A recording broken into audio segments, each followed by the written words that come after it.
ليه اشتري في بيت الوطن في التجمع من اول 2026؟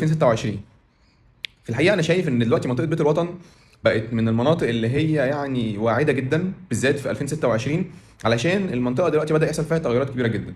فتغيرات كبيره زي ايه؟ بدات المرافق تدخل، كانت متاخره في بعض الاماكن، بدات تحصل فيه سفلتها في الشوارع، بدات تتسفلت، بدات الحركه بتاعت السكن تبتدي، حركه الانشاءات يعني فيها حجم كبير جدا دلوقتي وفي احياء كتيره.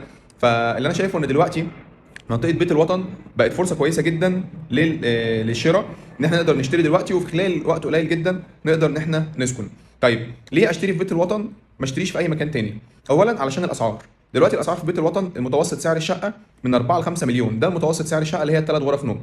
في حين ان انت لو جيت تجيب نفس الشقه دي موجوده في مكان تاني، في كومباوند من الكومباوندات، هنبص نلاقي ان سعرها المتوسط هو حوالي من 10 ل 15 مليون جنيه. انا بتكلم برضه عن الشقه الثلاث غرف نوم واثنين او ثلاثه حمام. فطبعا نقطه ان انا اجيب شقه تقريبا بنص الثمن في منطقه زي بيت الوطن قرب النادي الاهلي، دي حاجه كويسه جدا. الحاجه الثانيه اللي مهمه جدا برضه ناخد بالنا منها، ان انا بعتبر ان احنا دلوقتي في مرحله بدايه الانطلاق. يعني ايه مرحله بدايه الانطلاق؟ يعني في خلال السنين اللي فاتت كان في منطقه بيت الوطن الحركه الى حد ما بطيئه، بس دلوقتي اللي انا شايفه ان احنا في 2026 بدات الحركه تبقى بشكل سريع في منطقه بيت الوطن، خاصه بعد افتتاح النادي الاهلي وبعد الانشاءات اللي حصلت بحجم كبير جدا في خلال الفترات اللي فاتت.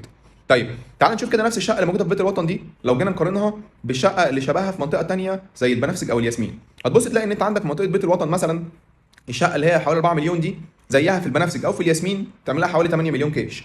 في بيت الوطن ب 4 مليون تقسيط او ب 5 مليون تقسيط، هتبص تلاقيها في البنفسج او في الياسمين عامله حوالي 7 و8 مليون كاش. طيب ده يفرق في ايه؟ يفرق في حاجات كتير. هو صحيح انت منطقه بيت الوطن النهارده لسه مش عمرانه زي منطقه البنفسج او الياسمين على سبيل المثال او النرجس، بس في نفس الوقت احنا دلوقتي زي ما قلت لك كده احنا في بدايه الانطلاق. فلو بنفكر ان انا اشتري شقه مثلا، اشتري شقه سكن مستقبلي اللي هو في خلال 3 4 سنين، لو بفكر ان انا اشتري شقه لاولادي، لو بفكر ان انا اجيب حاجه استثمار، فدلوقتي منطقه بيت الوطن هي فرصه كويسه جدا. اللي انا شايف الحاجه اللي بتنافس شويه منطقه بيت الوطن في حته الاسعار، يعني رينج الاسعار، هي طبعا العاصمه الاداريه. بس العاصمه الاداريه ليها وضع مختلف شويه، لان العاصمه الاداريه هي ابعد شويه عن التجمع. ومش معنى كده ان انا بقول العاصمه وحشه، بالعكس العاصمه كويسه جدا ممتازه، بس بيبقى العاصمه ليها الناس اللي بتفكر فيها وبيت الوطن ليها الناس اللي بتفكر فيه. فلو انت بتفكر في موضوع ان انت تسكن بره كومباوند، وان يبقى انت عندك منطقه قريبه من التجمع قوي زي شارع ال90 مثلا، فيبقى انت طبعا منطقه بيت الوطن هي هتكون الاختيار الاول ليك.